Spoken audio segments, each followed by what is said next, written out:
bom dia para você. Pode chegar, seja muito bem-vindo. Nós estamos ao vivo, agora 8h31 pelo horário de Brasília. Vamos juntos começar a semana, esse dia bem informados? A partir de agora, você confere as notícias do Brasil e do mundo desta segunda-feira, 13 de fevereiro. Vamos então ao nosso cardápio de notícias de hoje. Avião da FAB chega com brasileiros e turcos sobreviventes do terremoto que vitimou mais de 35 mil pessoas. Estados Unidos abatem mais um objeto voador de alta altitude. Esse foi o terceiro caso relatado em 3 dias. Abono do PIS/PASEP começa a ser pago na quarta-feira. E trazemos uma ótima previsão para quem gosta de café. O preço do produto deve cair nesse ano. A gente te conta tudo isso e muito mais a partir de agora. O avião da FAB, a Força Aérea Brasileira, chegou ao país com 17 pessoas que sobreviveram ao terremoto que atingiu parte da Turquia e da Síria na última segunda-feira. Desse total, 4 são crianças. Vamos conferir. O avião da FAB, que o governo federal usou para levar ajuda humanitária à Turquia, regressou com 17 pessoas a bordo. São brasileiros e turcos que sobreviveram ao terremoto que atingiu parte da Turquia e da Síria. 4 crianças e uma mulher grávida integram o grupo de 9 brasileiros e 8 estrangeiros que desembarcou na base aérea do Galeão, no Rio de Janeiro. A repatriação dos brasileiros foi coordenada pelo Ministério das Relações Exteriores. Após os fortes tremores de terra, o governo acionou a aeronáutica para que levasse à Turquia uma equipe de brasileiros especializados em resgate urbano e socorro às vítimas de desastres naturais. Os 42 profissionais, incluindo bombeiros, agentes de saúde da Defesa Civil, chegaram à capital turca Ankara na noite da última quarta-feira. Eles devem permanecer por ao menos 2 semanas no país, prestando apoio humanitário à população que, além das consequências do terremoto, enfrenta um inverno rigoroso com temperaturas abaixo de zero. E agora a gente traz atualizações sobre a situação na Turquia e na Síria. Já passa de 35 mil o número de mortos no terremoto que atingiu os 2 países no último dia 6 de fevereiro. O tremor, um dos piores já registrados neste século, completou 1 semana nesta segunda-feira e devastou as 2 nações, deixando milhares de desabrigados, de feridos e também desaparecidos. De acordo com a Organização das Nações Unidas, a possibilidade de encontrar sobreviventes diminui a cada hora. Os esforços de resgate entraram em mais uma fase mais lenta, e as equipes de apoio têm tentado garantir abrigos seguros e condições básicas para os sobreviventes e feridos. Já a Justiça da Turquia informou que está iniciando processos judiciais contra mais de 130 pessoas por participação em financiamento de construções irregulares e sem resistência a tremores de terra. E o abono salarial de até R$ 1.302 começa a ser pago a partir do dia 15. Os pagamentos vão ser feitos de forma escalonada a partir do mês de nascimento de cada beneficiário. A Caixa Econômica Federal começa a pagar nesta quarta o abono salarial PIS/PASEP de 2023 do ano base 2021. O valor varia de R$ 108,50 a R$ 1.302, de acordo com a quantidade de meses trabalhados durante o ano de 2021. Os pagamentos serão feitos de forma escalonada a partir do mês de nascimento de cada beneficiário. O abono vai poder ser sacado até o dia 28 de dezembro de 2023. Quem tem conta corrente ou poupança na Caixa recebe o crédito em conta. E quem não tem, recebe por meio da poupança social digital aberta automaticamente pelo banco. Segundo o governo federal, a estimativa é de que cerca de 23 milhões de pessoas recebam o abono salarial em 2023, totalizando o valor de 24 bilhões de reais em pagamentos. O benefício é pago para trabalhadores com carteira assinada de salário médio de até 2 salários mínimos que trabalharam em 2021. Para ter direito, é preciso atender a critérios como estar inscrito no programa PIS/PASEP há pelo menos 5 anos, ter trabalhado por pelo menos 30 dias no ano base e entre outros. Para saber se tem direito, consultar o valor e a data de pagamento, basta o trabalhador acessar a carteira de trabalho digital ou ligar para o número 158. E agora a gente fala sobre o salário de admissão na indústria, que subiu e já supera o do comércio e serviços. O salário médio de admissão no Brasil subiu 0,94% em 2022, passando de R$ 1.897 para R$ 1.915, impulsionado pela remuneração inicial destinada aos profissionais da indústria, que aumentou 4,46%, passando de R$ 2.058 para R$ 2.149. Segundo o CAGED, o Cadastro Geral de Empregados e Desempregados, com a variação, industriais seguem com a maior remuneração média do Brasil. Os números são referentes apenas aos profissionais formais, aqueles com carteira assinada. Na análise entre os grandes setores, o pagamento oferecido no momento de contratação dos industriais no final do ano passado superava 29%, ou R$ 485. O recebido nas atividades de comércio, reparação de veículos automotores e motocicletas. Por outro lado, os admitidos para atuar no setor de serviços passaram a receber um salário 0,48% menor, de R$ 1.989. No final de 2021, o valor pago era de R$ 1.999. A queda expressiva foi guiada pelas atividades ligadas à informação, comunicação e atividades financeiras e imobiliárias, que viram o salário de admissão recuar 3,81%, de R$ 2.132 para R$ 2.050 no ano passado. O Instituto Nacional de Pesquisas Espaciais divulgou dados preliminares do quanto foi destruído de floresta na Amazônia durante o mês de janeiro. Foram 167 quilômetros quadrados. Apesar de uma quantidade grande, o desmatamento caiu 61% em comparação com janeiro de 2022. Para a WWF Brasil, a diminuição da área devastada pode ser reflexo de uma retomada da pauta da defesa ambiental, embora ainda seja cedo para falar sobre uma reversão de tendência.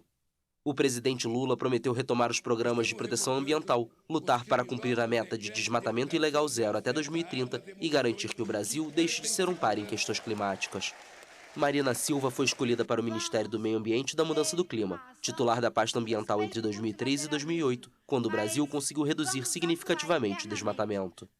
O país está em contato com algumas potências ocidentais, como a França, para que ajudem com recursos e somem esforços ao Fundo Amazônia, cujos principais doadores são Noruega e Alemanha. Atualmente, o governo federal enfrenta o garimpo ilegal com uma operação que pretende expulsar os invasores de terras Yanomami, a maior reserva indígena no país, na fronteira com a Venezuela. Morreu neste domingo o ex-governador do Amazonas, Amazonino Mendes, aos 83 anos. Ele estava internado no Hospital Sírio-Libanês, em São Paulo, desde o Natal. Amazonino Mendes disputou sua última eleição em outubro do ano passado, quando tentava voltar ao cargo de governador pela quinta vez. Em novembro do ano passado, Mendes foi internado pela primeira vez para tratar uma crise de diverticulite e uma pneumonia. Ele teve alta no dia 6 de dezembro e, após uma nova piora no quadro respiratório, ele voltou a ser internado no dia 25 de dezembro.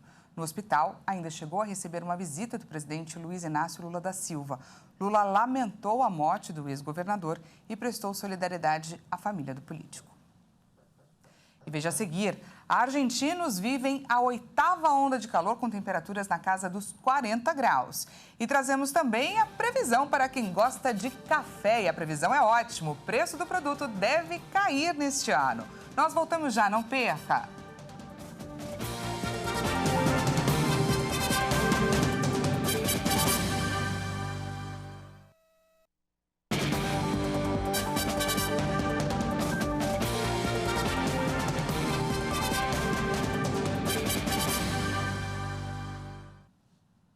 Seja bem-vindo mais uma vez, estamos de volta ao vivo, agora 8 horas e 43 minutos pelo horário de Brasília. Voltamos com os destaques internacionais. Depois dos Estados Unidos, China e Uruguai também relataram terem avistado objetos suspeitos sobrevoando seus países. As aparições são investigadas e a suspeita de espionagem por parte de outras nações é a que tem ganhado força. A China informou neste domingo que localizou um objeto voador não identificado em seu espaço aéreo, próximo à cidade de Rizal, na costa leste do país. E o Uruguai comunicou que foram relatadas imagens de luzes atípicas no céu, próximo à cidade de Paysandú. A Força Aérea do país já informou que uma divisão de investigação já foi acionada para apurar os fatos. Os relatos dos dois países surgem após 3 objetos voadores não identificados terem sido localizados na América do Norte. Um equipamento foi derrubado por um caça F-22 dos Estados Unidos no espaço aéreo do Alasca na última sexta-feira. Já no sábado, um outro objeto foi abatido pela Força Aérea Americana enquanto sobrevoava o norte do Canadá. Não entendemos o propósito completo, não temos nenhuma informação que confirme um propósito declarado para este objeto. Esperamos ser capazes de recuperar os destroços, uma vez que caíram não apenas dentro do nosso espaço territorial, mas no que acreditamos ser água congelada. Portanto, um esforço de recuperação vai ser feito. Os países seguem investigando a aparição desses objetos e a possibilidade de espionagem ainda não está descartada. De acordo com o Pentágono, um dos objetos abatido nos Estados Unidos sobrevoou áreas próximas às instalações militares do país.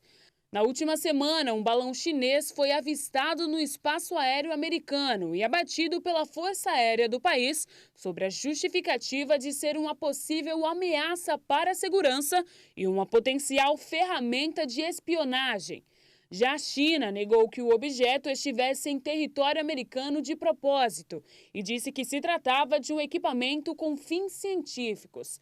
Nesta segunda-feira, o Ministério Chinês das Relações Exteriores afirmou que balões de alta altitude dos Estados Unidos sobrevoaram seu espaço aéreo sem permissão, mais de 10 vezes desde o início de janeiro. E na Alemanha, o partido do chefe do governo, Olaf Scholz, o social-democrata, sofreu uma dura derrota para os conservadores depois de 20 anos no poder em Berlim. A eleição, altamente simbólica, mostrou um grande avanço do partido representado por Angela Merkel.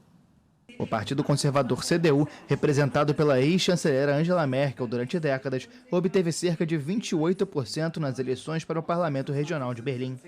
O partido de Scholz ficou em segundo lugar, com cerca de 18%, o pior resultado desde a Segunda Guerra Mundial, de acordo com estimativas das emissoras ARD e ZDF. Outras análises chegam a colocar o SPD em terceiro lugar, atrás dos Verdes. A prefeita em fim de mandato em Berlim, Franziska Giffey, lamentou uma noite amarga e uma situação difícil para o partido. O SPD parece ter sido prejudicado pela violência e o caos que assolaram Berlim na virada do ano, quando policiais e bombeiros foram atacados com fogos de artifício em bairros habitados, principalmente por imigrantes. A oposição conservadora acusou a autoridade municipal de negligência e alimentou um acalorado debate sobre o fracasso da política de integração nestas localidades. Esta eleição ocorre em um momento em que o país sofre com a inflação e discute o envio de armas à Ucrânia para enfrentar a invasão russa. Berlim é um estado regional dentro do sistema federal que existe na Alemanha e uma mudança na maioria que governa a cidade pode repercutir em uma das 2 câmaras do Parlamento Federal. Os resultados locais confirmam a tendência observada a nível nacional há vários meses, com o avanço da oposição conservadora e da formação de extrema-direita alternativa para a Alemanha. Atos contra o sucateamento do sistema público de saúde marcaram o domingo na capital da Espanha. Médicos estão em greve desde o ano passado na luta por melhores salários. Centenas de milhares de pessoas tomaram as ruas de Madrid neste domingo em um novo protesto para defender o sistema público de saúde da região que atende a capital da Espanha, sobrecarregado há meses por falta de recursos. Os manifestantes, entre eles vários profissionais do setor, partiram de diferentes pontos da cidade com tambores e apitos até se aglomerarem na frente da prefeitura, com cartazes com a frase "Saúde não se vende, se defende". Cerca de 250 mil pessoas compareceram ao protesto de acordo com as autoridades e 500 mil de acordo com os organizadores. Os serviços de Madrid são acusados de favorecer os prestadores de serviço privados em detrimento do sistema público. Esta é a terceira grande mobilização em menos de 3 semanas na capital espanhola, depois de um protesto em novembro e outro em janeiro. Em Madrid, grande parte dos médicos do sistema público está em greve desde o ano passado por tempo indeterminado. A categoria reivindica melhores condições de trabalho, uma menor carga de pacientes e aumento salarial. A insatisfação com as carências do sistema de saúde afeta diversas regiões de um país descentralizado, no qual autoridades autônomas são responsáveis pela gestão de setores como a saúde.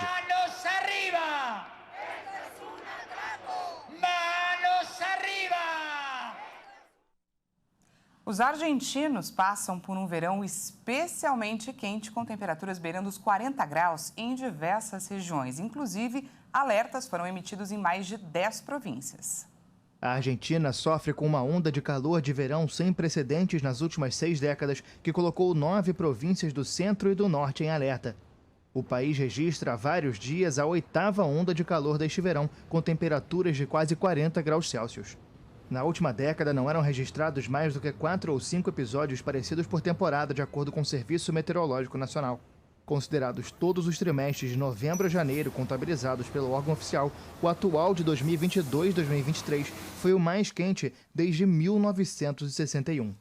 Em Buenos Aires, moradores começaram o sábado com uma temperatura que ultrapassou os 36 graus Celsius. As sucessivas ondas de calor em território argentino começaram em novembro. O SMN emitiu um alerta laranja no sábado para temperaturas extremas para as províncias de Corrientes, Misiones, San Luis, Mendoza, La Pampa e Buenos Aires, além de um alerta amarelo para Córdoba, Entre Ríos e San Juan. Na Patagônia, as temperaturas chegaram a 42 graus Celsius na quinta-feira, na costa da província de Rio Negro, mas mudanças nos ventos de oeste ou sudoeste amenizaram a situação e reduziram as temperaturas.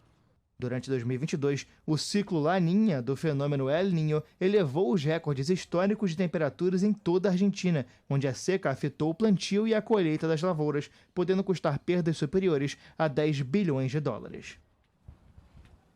A Agência Espacial Europeia vai ter um papel importante no retorno dos humanos à Lua depois de décadas. A previsão é voltar ao satélite da Terra a partir de 2027.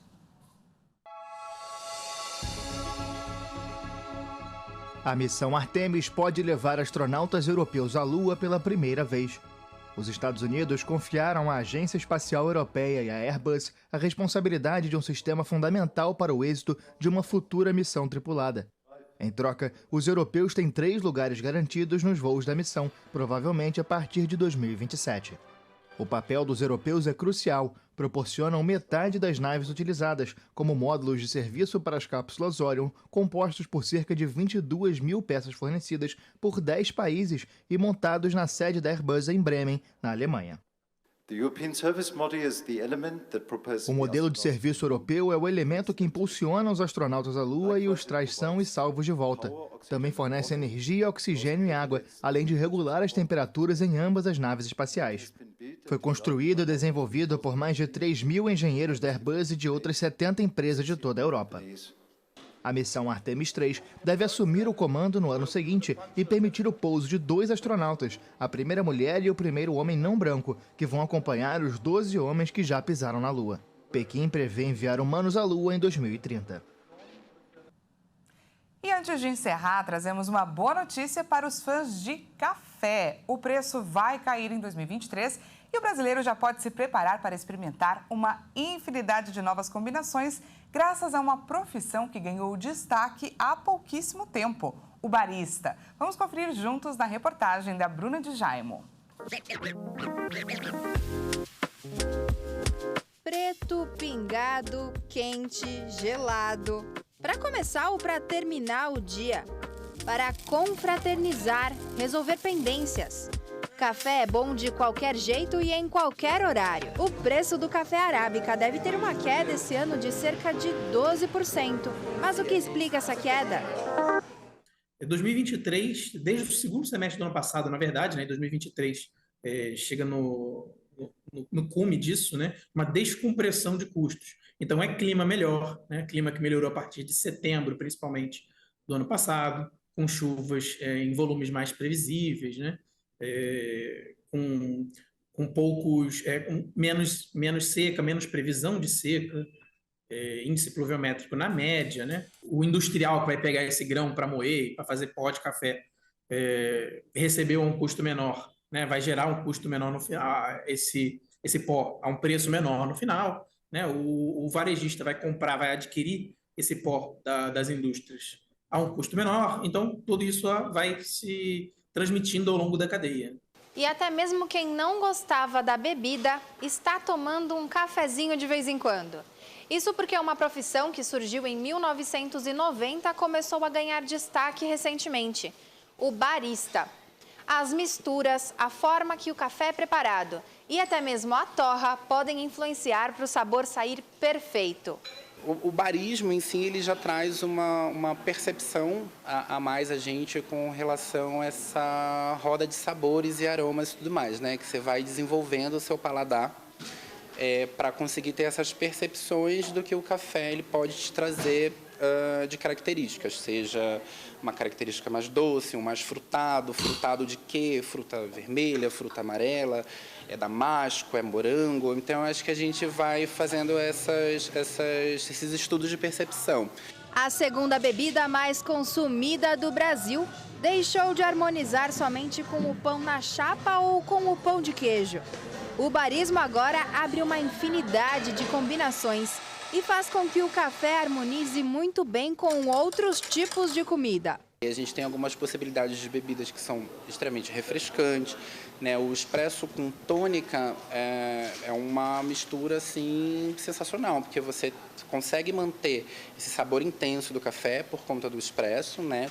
E você traz toda a refrescância da tônica, o tanino da tônica, que já vai te abrir mais esse paladar também para poder harmonizar com um prato, alguma coisa nesse sentido, ou um lanche mais elaborado também, por que não, né?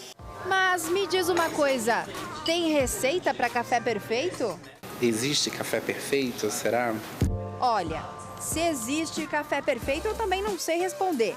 Mas fato é que aquele cheirinho de café deixa qualquer um com água na boca.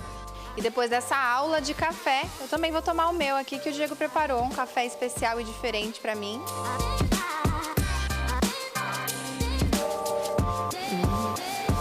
Muito bom. Muito bom. Vale a pena. Difícil assistir essa matéria e não ficar com vontade de tomar um cafezinho, não é? Então, é o que eu vou fazer daqui a pouco. Porque essa edição fica por aqui. Muito obrigada pela sua companhia às 10 horas. Patrícia Velenic chega com mais informações para você. E é 1h da tarde, eu e ela te esperamos, já sabe. Até lá.